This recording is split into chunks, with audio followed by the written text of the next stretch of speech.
Добрый день, дорогие подписчики и гости канала. Сегодня с вами я, один из авторов телеграм-канала генерал СВР, генерал-лейтенант службы внешней разведки, тот человек, которого вы знаете как Виктор Михайлович. Сегодня мы с вами общаемся в новом формате. Новый формат, по-моему, уже 2 недели действует. Я вижу, что вам он, в принципе, нравится, и мы будем продолжать в том же духе. Давайте я напомню, с понедельника по четверг у нас выходит каждый день выпуск 10-12 минут с итогами дня. И в пятницу мы отвечаем на вопросы, которые вы оставляете у нас в комментариях в пятничном выпуске. Ой, извиняюсь, не в пятничном, в выпуске в среду. И в воскресенье итоги недели с Сергеем Жирновым традиционные. Также хочу вам напомнить, что если вы смотрите наш выпуск или слушаете в Республике Беларусь и в России, будьте любезны, перед выпуском поставьте, пожалуйста, включите, пожалуйста, VPN. Так, а теперь приступим. Сегодня Путин прибыл в Республику Беларусь, будет общаться с Лукашенко, вернее, уже общается. Итоги мы переговоров расскажем в нашем завтрашнем утреннем выпуске в телеграм-канале в основном. Также мы расскажем еще несколько интересных моментов, но эти материалы выйдут в нашем резервном канале. Скорее всего, завтра, возможно, послезавтра. Так, Лукашенко. Чего ждать? Лукашенко, конечно, еще та крыса, редчайший негодяй, скользкий, как угорь. Посмотрим, удастся ли ему выпутаться очередной раз из объятий Владимира Путина. Владимир Путин решил, если гора не идет к Магомеду, то Магомед идет к горе. И решил все-таки посетить решил все-таки Республику Беларусь, решил посетить лично Лукашенко. Для Лукашенко это довольно серьезные подвижки в плане общения с российским президентом. Последний раз Путин был в Республике Беларусь, если я не ошибаюсь, чуть более 3 лет назад. И в последнее время Путин не сильно жаловал Лукашенко. Лукашенко пребывал к Путину по любому щелчку пальцев российского президента. Всячески пытался выслужиться, услужить. Ну, сейчас дело запахло, видимо, немножко другим. Не хотел Лукашенко появляться, вернее, не появляться, не хотел Лукашенко, чтобы Путин к нему приезжал. Даже запустил такую информацию, что у него грипп якобы. Путин не поверил. Из окружения Лукашенко пришло опровержение этой информации. Ну, извиняюсь, в принципе, как Путин и думал, Лукашенко пытался выскользнуть. Конечно, крайне недоволен таким поведением Путин. Ну, посмотрим, чем обернется сегодняшняя встреча.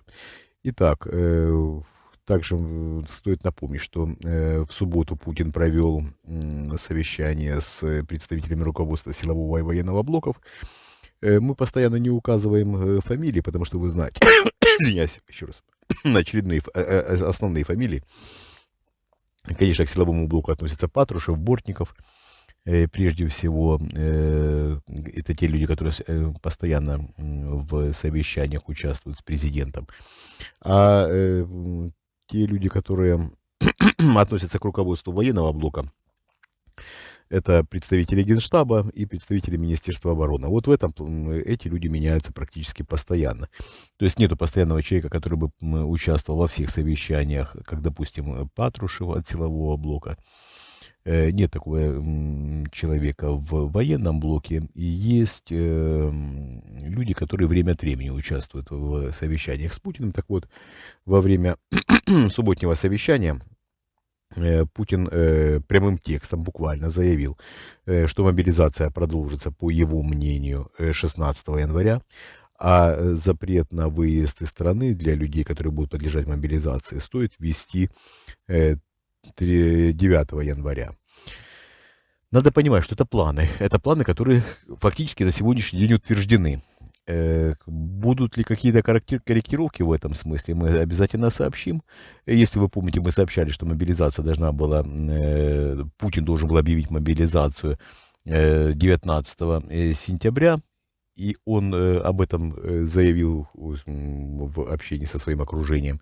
Мы сообщили дату, после Путин перенес на 2 дня. То есть дату мобилизации перенес на 2 дня. Это было связано в том числе и с тем, что мы обнародовали предварительную дату. И там еще было 2 других момента, которые тоже повлияли на перенос даты. Но все же я считаю, что 2 дня это небольшая разница. И стоит также вам напомнить, что дату начала военных действий мы тоже объявили заранее. Мы говорили о том, что Путин начнет боевые действия. Если не ошибаюсь, мы указывали с 19 по 24 февраля включительно. Он несколько раз опять-таки переносил даты в феврале, о чем совсем недавно написали Нью-Йорк Таймс, фактически подтвердив нашу информацию, что 3 была перенесена дата. И вот крайняя дата, которая была в его графике, да, это было 24 февраля. 24 февраля он фактически начал войну. Следующий этап, когда он мог начать войну, да, по крайней мере, когда прогнозируемо мог начать войну, это было начало марта. Так вот, он вписался в те даты, мы четко указали, и он начал именно 24 февраля. Поэтому я думаю, что к тем датам, которые мы публикуем, стоит присматриваться и прислушиваться. И опять-таки хочу вам напомнить, что это все-таки планы на сегодняшний день. Мы не можем отвечать полностью на 100% за реализацию планов властей российских, но наш долг вас предупредить, это мы считаем нашей основной задачей. Я считаю, что если вы предупреждены, уважаемые зрители и слушатели, значит вы, извиняюсь еще раз, вооружены. Так, давайте еще немножко пройдемся по сегодняшней повестке. Сегодня я немножко, честно говоря, для меня была загадка почему, но решили провести свое расследование издания «Проект» относительно издания «Медуза». Там проверили ссылки на источники и прогнозы, которые дает «Медуза». Так вот, они выяснили, что у «Медузы» там 80% прогнозов не сбывается. Я скажу, что вообще делать какие-либо прогнозы – дело абсолютно неблагодарное. Это вы можете спросить любого, кто занимается даже прогнозами погоды, что является более четкой, да, наукой, чем прогноз событий, которые будут происходить в российских элитных кругах, либо вообще в российской власти. Делать прогнозы очень неблагодарное дело. Мы делимся с вами нашей информацией, которая есть. Вы тоже знаете, что планы, которые строит Владимир Путин, далеко не всегда реализовываются. Я считаю, что, по крайней мере, с нашей стороны, да, когда мы публикуем планы, которые строит российская власть, прежде всего для того, чтобы эти планы заблокировать, потому что обнародованные планы в любом случае подлежат корректировке. В любом случае. Мы знаем, что наши материалы регулярно доносятся до президента России Владимира Путина. Мы знаем, что практически весь Кремль читает наш телеграм-канал.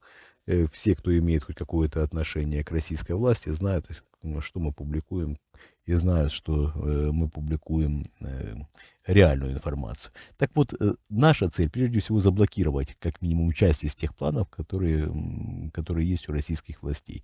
Я, честно говоря, не вдаюсь в подробности, чем занимается «Медуза» в этом плане. Не вдаюсь в подробности, чем занимается «Проект» или любая другая оппозиционно настроенная пресса.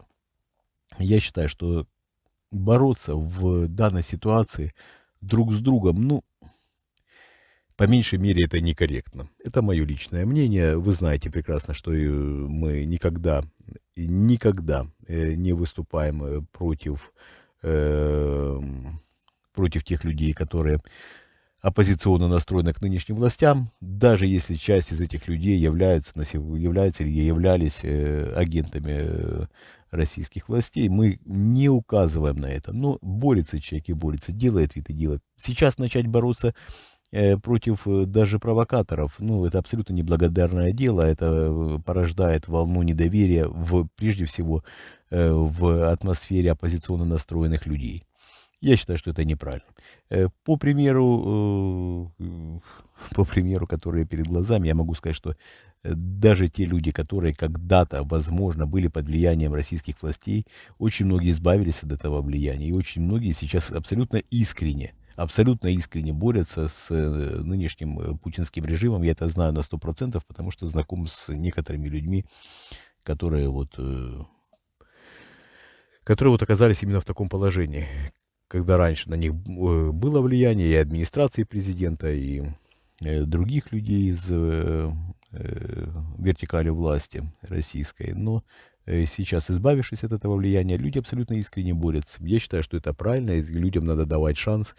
А начинать бороться друг с другом в это сложное время, я не думаю, что это правильно.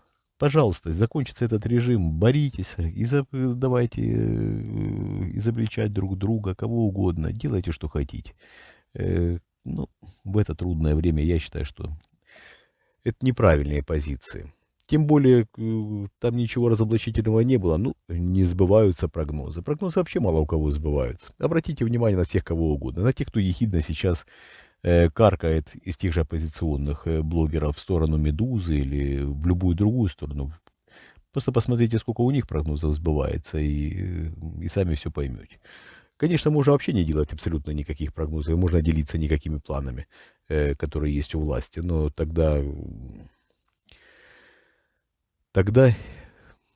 ребята, сами решайте, что делать и как быть. Это я обращаюсь прежде всего к информационным ресурсам, которые принадлежат людям оппозиционно настроенным по отношению к режиму.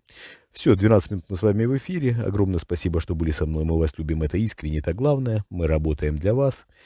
Если есть желание нам помочь, в описании к этому видео есть подписка на наш Patreon и есть подписка на спонсирование нашего канала. Также есть наши криптовалютные кошельки. Не забывайте, следующий год будет бурным. Помогая нам, вы помогаете себе. Большое спасибо. Всего доброго. До свидания.